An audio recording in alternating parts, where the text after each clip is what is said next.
Lately, I've heard many people say Zerg don't need build orders. Today, I'm going to tell you why they are completely and absolutely wrong, and at the same time, maybe a little bit right. We're going to be looking at a game here of Lenok vs Keen, and, well, to be honest, we don't really care too much about this build order. This is just a pretty generic Zerg game. Rather than talk about the details, I want to talk in broad strokes about this idea because it really got me thinking. Seeing this comment, I couldn't help but wonder to myself, is this accurate? Does Zerg really not need build orders? And at first I scoffed at it and I said, there's no way that's right. But then I started to think, well, what are people really talking about when they're saying this? Why do I keep seeing this one phrase getting repeated over and over again?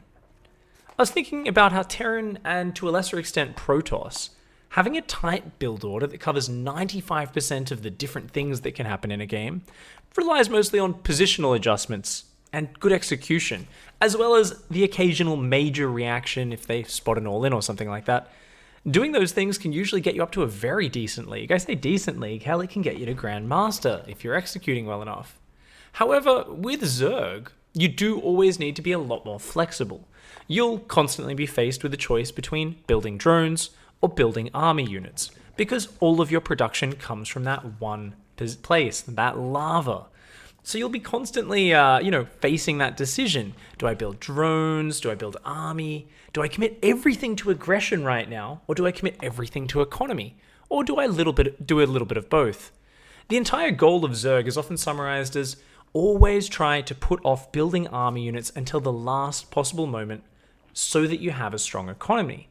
And this one key to how Zerg works is integral to being a strong, well-rounded player. You need to be flexible. You need to be able to change your production to fit the occasion.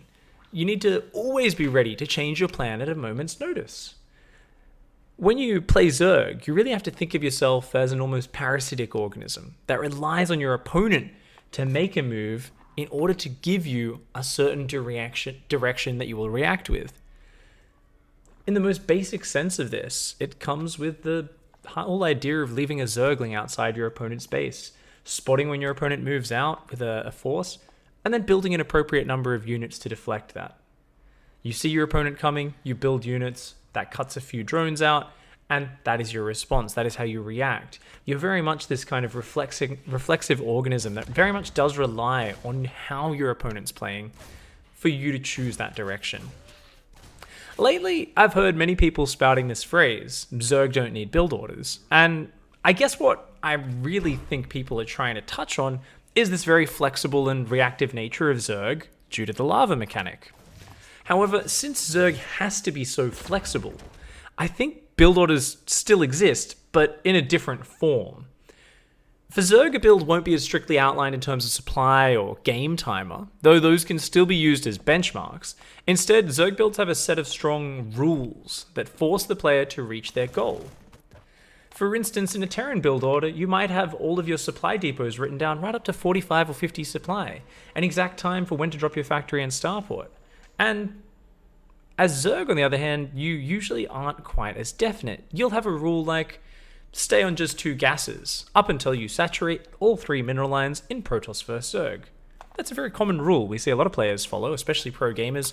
It's designed to ensure the Zerg has enough mineral income to flood out lings, roaches, and queens needed to defend surprise attacks, whilst also building a solid economic foundation. These sorts of rules are something which you develop over time, but inevitably, as you move to the upper rungs of ladder, they develop more and more, and they become more and more advanced.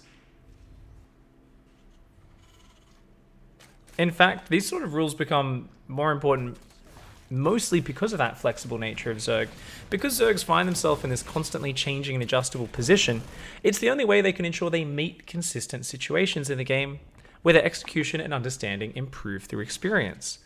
A common issue I find with mid-tier players, and often around the time they first get to Diamond League, is they don't have many of these rules. They only have rules for the very initial first 20 or 30 supply of their opening, and from that point everything goes out the window and they play entirely reactively and flexibly, and because they wave in the wind with their play, they just don't meet the same situation twice. One game they respond to a hellbat rush by massing out roaches off 40 drones. Another game, they mass out the roaches off 25 drones, because they lack consistency, and as a result, their reactions are also inconsistent in their outcomes. What to them often will feel like they've had the same reaction of, hey, I just deflected this attack, I built with off roaches, I should be in a good spot. Well, one game they've got a lot more economy that they've done it off than another game, and so it's very hard for them to learn and draw conclusions, and this is where a lot of players run into a brick wall in their own improvement. How the hell do they improve from that point? Because they just can't figure out what they're doing wrong. So I think that's where things do get very interesting, and where refinement of Zerg builds does often block players, especially if they stick to this one term of, you've got to play without a build order, you've got to play flexibly and reactively. And to some extent, I think someone starting out in bronze or silver or gold playing with that in mind, that they've got to be reactive and they don't need to sit to any strict build and getting used to how they should react to situations, I think that's a great stepping stone to learning the race as a whole. But always at a certain point, you need to start tightening up your execution, tightening up your build, and making sure everything's a little bit more consistent in your play. Inevitably, as you move to the upper rungs of ladder, builds become not just a system of these rules, but also an entire set of reactions that change and adjust those rules within certain situations.